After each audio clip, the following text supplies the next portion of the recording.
as far as, I mean, they want some assurance that if we damage the site, that we're gonna repair it, you know, and so, I mean, the public right of way, so. I think it's more in case you get about 3/4 of the way through the job and go bankrupt. Yeah. What happens then? Well, what do you think on that, Rob? I don't know the best answer on that one. Even Donald Trump bankrupts. Regularly. Well, Donald Trump's, I think, about to south, isn't he? Let's don't go there. But I don't know, Rob, you think of bond, I mean, what do you think would be the best? After listening to Rob, the city engineer earlier, it didn't appear that that was the city's position. I think he was pretty clear that bonding isn't required and has never been required. He spoke of another large-scale tank removal project that the city of Laurel Bay didn't require any type of bonding, so... I think the question is, would you be willing to secure a performance bond on this project? We would have to know a whole lot more information about it. I mean, first of all, we wouldn't know for sure that one's available, but I'm not absolutely opposed to it, but it'd be something that we would have to investigate further. But there again, it seems to me that that's not the city's position. I think Rob's comment was to relative to the sewer problem, not the entire job. Oh, so you're speaking in terms of our ability to complete the project? Yeah. So that may be a different... Sure, you don't want to come down 3/4 and then quit. We'd be Well, open- and I can tell you right now that if we don't pay the people that are doing the work, they have mechanical lien rights on the property, and that would jeopardize our entire investment here. So, I mean, that's not a direction we have any intention of going. But it won't be the first time. True, but, It won't be the first time. well, I can tell you there's no debt on the property, so they would have first position on any kind of lien. So that's, what you're talking about is when properties are overfinanced, which was not our case here. I just said it wasn't the first time. Will there be, after these pipes and the pumps and all that removed, will there be a biological assessment? Because there was a spill there, and there's supposed to be JP5 down there.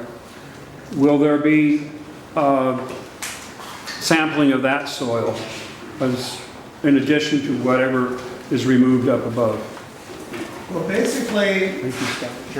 when we designed the site assessment that we're going to do after the demolition, it's going to be to fill in the holes in the previous site assessment. We may also look at some of the previously identified hotspots to see if some degradation has gone on. When you say fill in the holes, you're speaking figuratively. Right. In other words, the data, we call them data gaps. Yeah. So we're going to be looking to address the data gaps. The big data gaps are under the tanks. We're going to be observing the removal of the buried pipelines, looking for any signs of release along the pipelines. We can take soil samples during that process if we find evidence of a release as we dig it up. Then once it's all gone, we're going to look at what's known about the property, identify the data gaps, and go sample to fill in those data gaps. So areas that are already known to be contaminated, we'll probably say, yeah, those are still contaminated. Again, cleanup is a different thing. Before any cleanup is done, we have to do a cleanup action plan and get that approved by the various agencies and by the city. That would be a totally separate project. This project is going to include the post-demolition site assessment. And then that goes to public health. If they feel that some action is necessary, they'll come back and instruct the property owner to take an action. If not, then it's going to wait probably until development is proposed. And the cleanup would be part of the development. Can you tell us the status of the pipeline at the other end from Moore? No? Anybody know that? It's just in the ground, it's not being used. It's not being capped, is it capped at the other end, disconnected or anything like that? That we don't Well, know. reportedly, according to 1991 reports, They fished a pig through the whole length of the pipeline. There's several stations along the line where they, were able to essentially take out the residue that the pig pulled through. So they cleaned it all out and left it.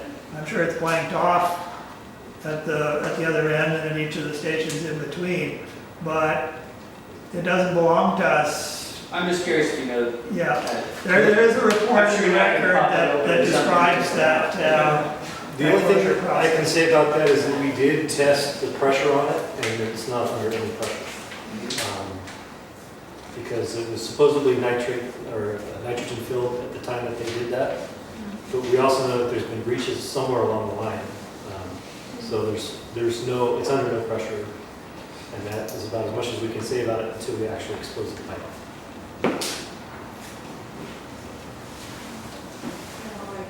Okay. I don't have any more questions. What I'd like to do is just recap the things that we need to work on and I'll get those to you, Mr. Graves, is you want to make sure that the atlas of sensitive plants in Morro Bay is incorporated in the biological study and that's updated, so I'll get that going. And then I believe there was one other thing you wanted to make sure there was a full-time biological monitor during the course of construction. Mm-hmm. So is there anything else that I'm missing?